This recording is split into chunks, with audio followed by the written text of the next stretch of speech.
오늘 함께 나누는 하나님의 말씀 출애굽기 말씀입니다. 2장 1절에서 10절 말씀 우리 드라마 바이블 통해 함께 읽겠습니다. 출애굽기 2장 1절에서 10절까지 말씀입니다. 제 2장.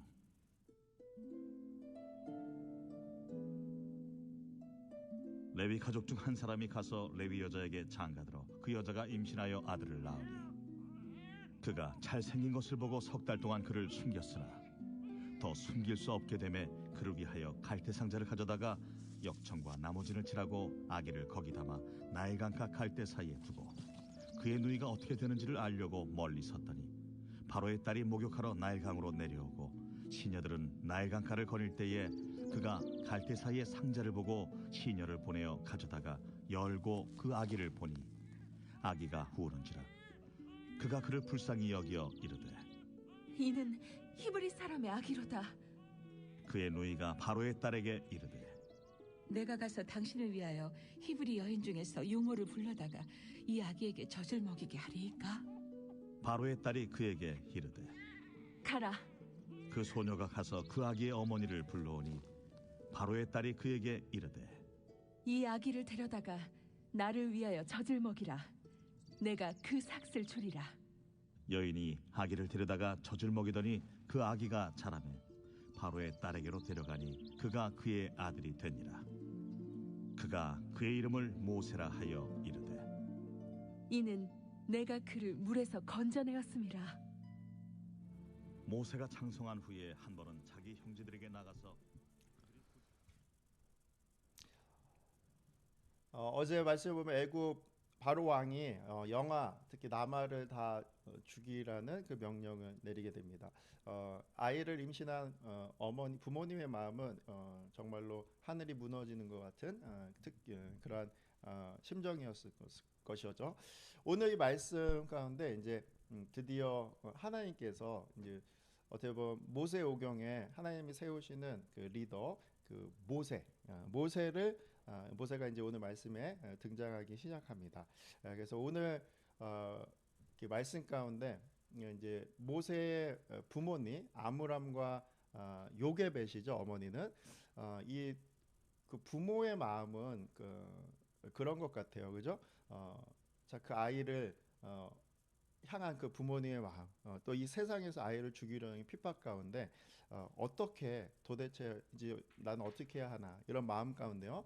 오늘 본문이 흘러갑니다. 이 메시지 가운데 또 우리 삶을 적용하고 또 우리를 흔들려는 이 사단마귀의 계계, 사탄은요, 결국은 우리를 유혹해서 주님으로부터 멀어지게 하여 우리 영혼을 파멸을 시키려는 결국 우리를 죽이려는 그런 목적 분명한 한 가지 목적만 있습니다. 우리는 그런 어둠의 공격을 이겨내고 주의 자녀로 오늘도 승리하는 삶 되기 원하는데요. 오늘 말씀을 살펴보겠습니다. 오늘 1절 레위 가족 중 한 사람이 가서 레위 여자에게 장가들어 이렇게 되어 있습니다. 그래서 모세의 아버지는 아므람이고요. 어머니는 우리가 알죠. 요게벳입니다. 그래서 요게벳의 노래 그러한 찬양도 있잖아요. 그래서 요 그러면요 이름 앞에 요라는 이름이 많이 들어가죠. 요엘이라는 선지자도 있고 그 요라는 단어는 여호와 할 때 그 여호와라는 뜻입니다. 그래서 게벳은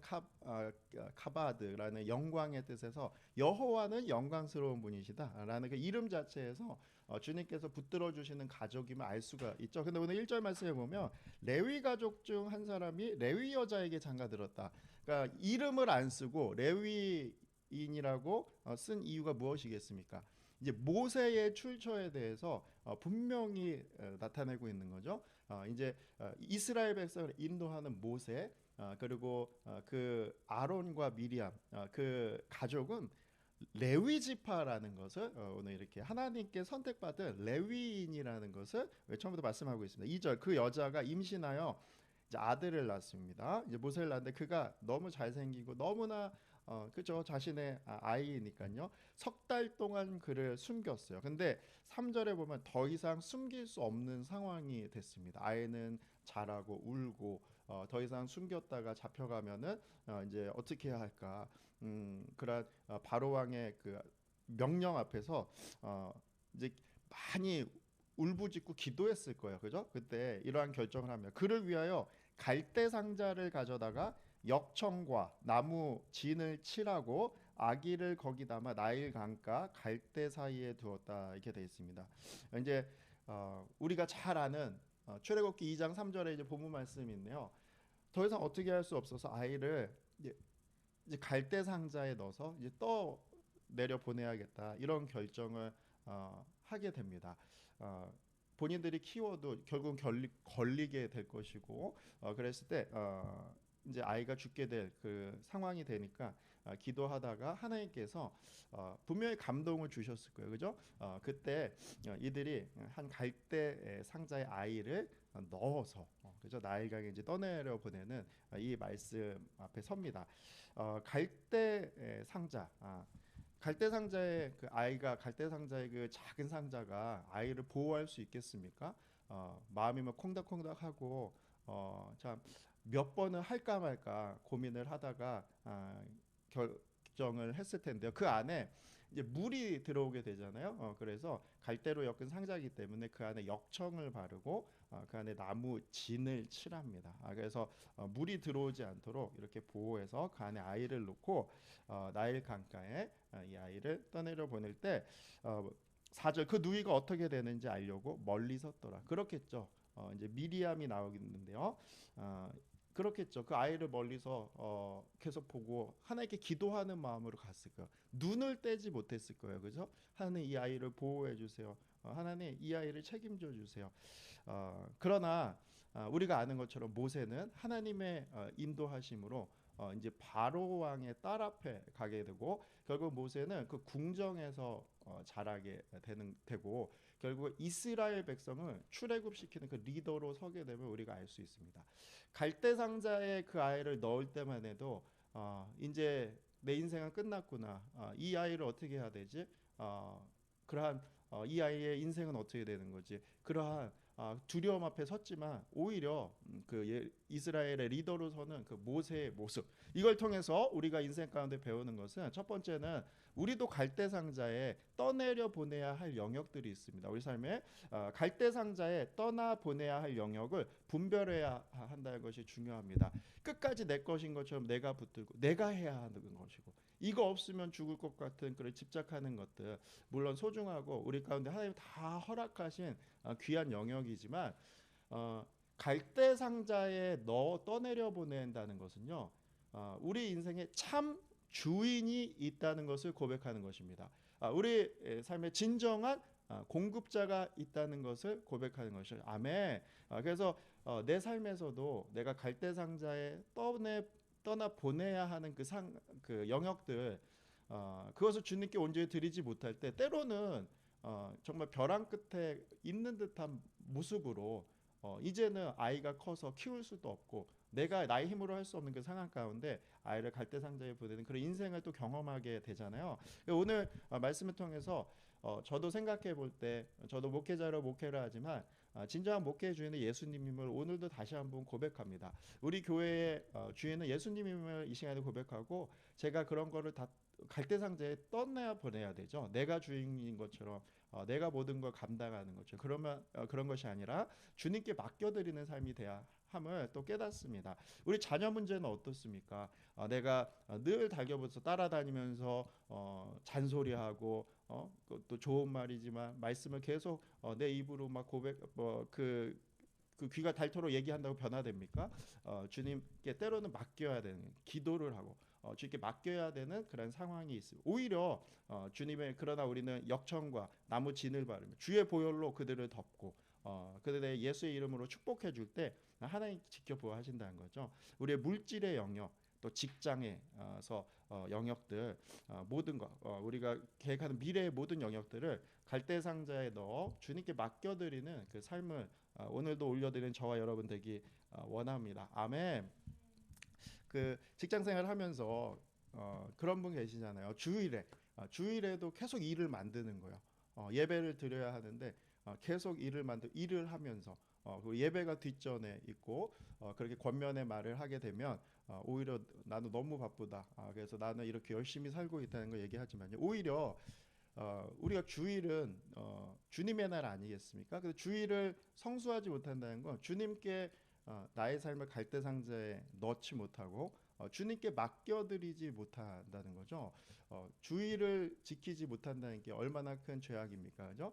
그러나 왜 내가 일을 만들고 계속 일을 하면 안 하면은 뒤처질 것 같고 맡겨드리지 못하는, 그죠? 그러니까 오늘 우리 삶을 통해서 내 삶의 갈대 상자에 이제 주님께 맡겨드려야 될 영역을 분별하는 이 시간 되기 원하고요. 두 번째 나누고자 할 메시지는요. 그렇게 갈대 상자에 넣어서 주님께 올려드릴 때, 주님께 맡겨드릴 때 주님의 역사를 보게 됩니다. 할렐루야. 자, 오늘 말씀에 보면 이제 5절에 보니까 바로의 딸이 목욕하러 나일강에 내려왔는데 나일강가에 거닐 때 그 갈대 사이의 상자를 보고 시녀를 보내서 가져와 봐라 이렇게 했어요. 그때 열어서 보니까 이제 모세가 한 아이가 있었고 6절 그가 우는지라. 근데 이제 아주 그 중요한 상황이 된 거예요. 미리암은 멀리서 계속 눈을 떼지 못하면 쫓아왔을 거예요. 따라왔을 거예요. 그죠? 근데 그때 하필이면 그 아이를 영아를 죽이라고 명령했던 바로의 딸이 그 아이를 보게 됩니다. 막 마음이 철컹했어요. 이제는 큰일 났다. 그 명령을 가장 옆에서 듣고 잘 알았을 그 딸이 그 아이를 봤으니까는 막 눈물이 막 가슴으로 울었을 거예요. 그죠? 미리암은요. 그런데 오히려 반전의 하나님, 주님께 다스리십니다. 그러면서 이 아이를 불쌍히 여겨서 6절 이는 히브리 사람의 아이로다. 오늘 이 모세오기의 저자가 분명히 얘기하잖아요. 히브리 아이임을 그 딸이 보았음에도 불쌍히 여기고 불쌍히 여겼다는 건 하나님께서 그 마음을 만지셨다는 거죠.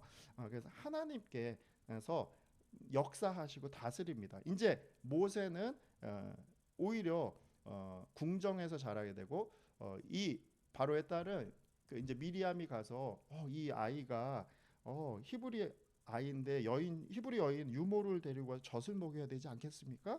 이렇게 얘기했더니 그 바로의 딸이 그래 가서 데리고 오라 이렇게 얘기를 합니다. 그래서 어머니가 가서 요게벳이 오히려 자신의 아이에게 자신의 젖을 먹이면서 모세를 젖을 뗄 때까지 키우게 되죠. 이 모든 일들 우리의 머리로 생각할 때 과연 그려지는 이야기입니까? 말도 안 되는 이야기죠. 오히려 바로의 딸이 그 아이를 받았을 때 큰일 났다, 끝장났다 이렇게 생각할 상황인데도요. 주님의 손길이 임하면 이게 왜 그렇습니까?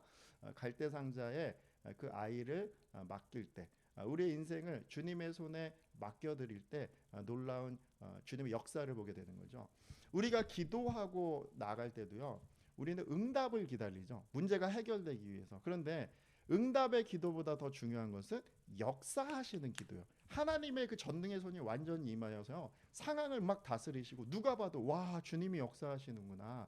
이것은 우리가 갈대 상자에 주님께 인생을 삶의 영역들 맡겨드릴 때 우리는 주님의 역사를 보게 됩니다. 그래서 응답의 기도에 머무르지 말고 역사하시는 기도를 바라라는 우리의 인생 되기를 예수님의 이름으로 축원합니다. 아멘. 요게벳은 멀리서 계속 그 아이의 갈대 상자를 봤지만요. 진정으로 그 갈대 상자를 지켜보고 눈동자처럼 보호하시고 졸지도 주무시지도 않으시며 그 갈대 상자를 바라보신 분이 계십니다. 그분은 우리의 하나님이십니다. 우리 인생도 그렇죠. 그래서 떠내려 보낼 때 주님께서는 그것을 오히려 지키시고 놀라운 주님의 역사를 보게 되는 줄 믿습니다. 아멘. 그래서 오늘도 담대하게 우리의 삶을 주님께 맡겨드리기 원하고요. 갈대 상자는 히브리어로 하면 테바라는 뜻이에요. 테바. 성경에서 구약 성경에서 테바라는 단어가 딱 두 군데 쓰였습니다. 첫 번째가 이 모세의 갈대 상자에 테바라는 단어 쓰였고요. 두 번째는 어디냐면요. 노아의 방주, 우리 아크, 그 노아의 방주가 테바라는 단어예요. 그러니까 그게 무슨 의미겠습니까? 방주는 구원, 갈대 상자는 우리를 오히려 보호하고 구원하는 것이죠. 지금으로 말하면 어디겠습니까? 우리 방주된 교회를 뜻하는 거 아니겠습니까? 예수님께서 우리의 삶을 오히려 갈대 상자 안에서 지켜보아하시면 우리가 잊지 말고 오늘도 하루를 살아갈 때 지금 막 머리를 지끈지끈하게 우리 미래에 대한 어려움들, 인간 관계들 다 주님께 올려드리고 또 우리의 자녀들, 우리 비즈니스 문제, 우리 미래 학업, 직장 모든 것들을 주님께 참 주인이 계심을 고백하며 올려드리기를 소원합니다. 자, 세 번째 마지막 메시지는요. 물에서 건지심을 받은 자가 남을 건지는 사명으로 살아가게 된다는 것이죠. 자, 10절 그 아이가 자라매 바로의 딸에게로 데려가니 그가 그 아들이 되니라. 그가 그의 이름이 모세라 하였는데 모세의 이름의 뜻이 뭡니까? 오늘 10절에 나옵니다. 이는 내가 그를 물에서 건져내었습니다. 할렐루야. 모세 내가 그를 하나님께서 그를 물에서 건져내었습니다. 갈대상자를 만드시고 역청을 바르시고 보내서 바로의 딸의 손에 그 시녀들의 손에 다시 요게벳의 젖을 물리시고 이 모든 것들을 하나님께서 주관하셨다는 거. 우리 삶의 주관자 되신 주님을 찬양합니다. 우리도 이 세상에 떠밀려가서 어쩌면 우리가 갈 바를 알지 못하고 방황하고 세상의 향락을 즐기고 우리 이기적인 삶을 살아서 우리도 어쩌면은 지옥불로 향해서 막 그 나가던 우리를 그 어둠의 물에서 건져내어 주셔서 우리를 구원하여 주신 예수 그리스도 그 주님을 찬양합니다. 그 주님만이 우리의 소망임을 우리가 오늘 이 시간에도 고백하며 나갑니다. 물에서 건지심을 받은 자들은 어떻게 살아가며 모세가 어떻게 살아갑니까? 출애굽에 있는 그 많은 이스라엘의 백성들을 결국 애굽에 살아가는 그 출애굽시켜서 가나안 땅, 주의 약속의 땅으로 들여보내는 놀라운 그 리더의 역할을 감당하게 된다는 거죠. 오늘도 십자가의 은혜를 찬양한 우리도 물에서 건지심 받은 갈대상자에서 우리도 그 교회 가운데서 우리 삶을 예수님 안에서 오늘도 이 자리에 있고 늘 은혜로 살아갑니다. 코로나 시기이지만 늘 보호하시고 지키시는 주님을 찬양하며 우리가 그런 은혜를 입었기에 우리도 모세와 같이 이제 우리 주위에 방황하고 쓰러져 있는 영혼들을 살리는 물에 빠진 자들을 건져내는 사명을 감당하는 저와 여러분 되기를 예수님의 이름으로 축원합니다. 아멘. 주님께서 오늘 우리에게 말씀하시면 내가 너를 물에서 건져냈느니라. 우리를 건지시고 우리를 구원하시고 우리를 살리시는 주님을 찬양합니다. 아멘. 우리가 이 은혜를 입은 자들임을 잊지 말고 함께 기도하며 나가기 원하고요. 마지막으로 요게벳의 노래라는 찬양이 있습니다. 연평한 우리 그 찬양 사역자께서 부르신 건데요. 유튜브 가서 보시면 이집트 왕자 그 영화의 애니메이션 배경을 통해서 요게벳의 노래가 이제 흘러나가는데요. 그 영상을 보면 참 마음에 감동이 있고 오히려 이것이 더 비주얼돼서 보게 될 텐데 오늘 말씀을요. 시간 되시다 아니면 오늘 또 기도할 때 그 영상을 보시는 것을 이제 추천드리고요. 자, 오늘 이 시간 말씀을 듣고 함께 기도하며 주께 나가겠습니다.